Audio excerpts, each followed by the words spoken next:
Como é que eu posso vencer os meus pecados? Sobre isso que eu quero falar com você hoje. Roda a vinheta. Fala galera, tudo bem? Olha, isso é uma coisa que tocou muito no meu coração nesses dias que eu estudei.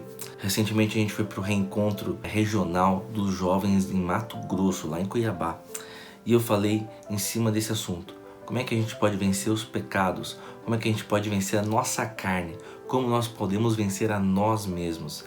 Eu queria falar com você um pouquinho sobre isso hoje. Em Filipenses 4, versículo 13, diz o seguinte: posso todas as coisas naquele que me fortalece. Na versão da NVT diz o seguinte: posso todas as coisas em Cristo, que me dá forças. Você já parou para pensar que força é essa? Que força é essa que Cristo nos dá? O mesmo escritor dessa carta de Filipenses, o apóstolo Paulo, responde isso em outra carta sua. Em 2 Coríntios 12, versículo 9, ele diz o seguinte: mas ele disse, minha graça é tudo de que você precisa. Meu poder opera melhor na fraqueza. Portanto, agora fico feliz de me orgulhar de minhas fraquezas, para que o poder de Deus opere por meu intermédio. Veja, o apóstolo transcreveu o que o próprio Cristo falou para ele. A minha graça te basta, a minha graça é a minha força que está em você. Por isso, você não precisa nada além disso, pois a minha força opera na sua fraqueza. A gente ouve muito dizer que a graça é salvação, que a graça é um presente merecido. Mas graça é uma coisa que, quando a gente pensa nesse sentido, a chave muda, as coisas mudam, a gente passa a viver uma vida mais forte e mais leve ao mesmo tempo. Graça também é força, graça também é capacitação para vencermos os desafios desse mundo. Graça é capacitação para vencermos a nossa carne, as nossas tentações, os nossos desejos. Graça é a força que nos faz entender que nem sempre os nossos sonhos são os sonhos de Deus. Nem sempre os nossos planos são os planos de Deus para a nossa vida, para minha e para a tua vida, cara.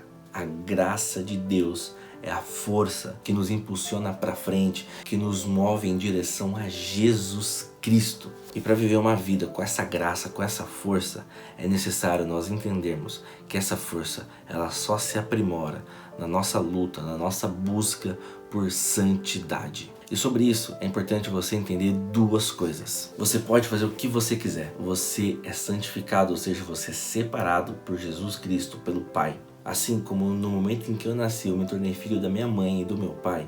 Hoje, eu não sou mais filho da minha mãe e mais filho do meu pai. Eu continuo sendo o mesmo filho de 30 anos atrás. E daqui a 30 anos eu continuarei sendo o mesmo filho. Nada fará eu aumentar o meu nível de filho.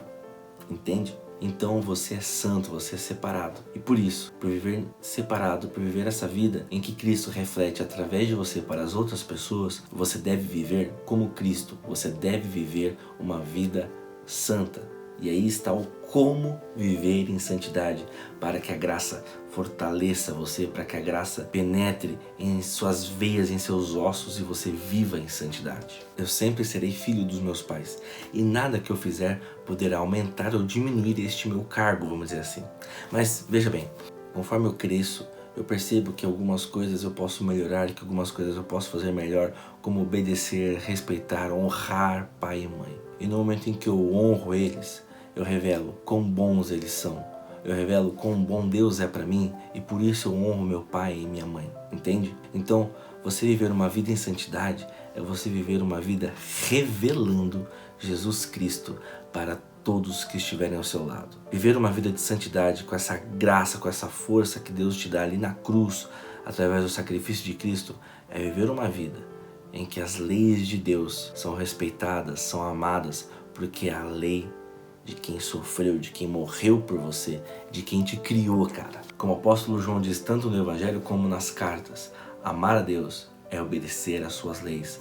Amar a Cristo é obedecer os seus mandamentos. Para você viver uma vida em santidade, é necessário você amar a Cristo a tal ponto que você o obedece em tudo. E para isso, cara, fique tranquilo. A salvação de Cristo nos deu a graça, a força que nos faz levantar e lutar todo dia contra a nossa carne para amarmos a Deus, para amarmos as leis que Ele nos deixou. E quando nós amamos a Deus, dessa maneira que eu estou falando, respeitar as leis, obedecer às leis, não é nem um pouco difícil.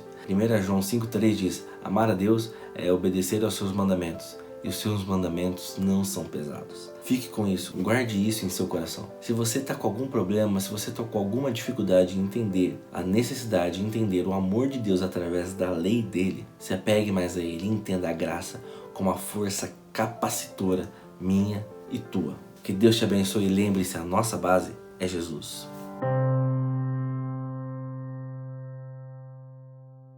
E aí galera, gostou do vídeo? Então não se esqueça, se inscreve no canal, ativa o sininho e dá o like, né? A primeira coisa, porque é muito importante pra gente. E nas outras redes, compartilha geral com todo mundo que precisa ver e ouvir. Deus te abençoe e lembre-se, a nossa base é Jesus.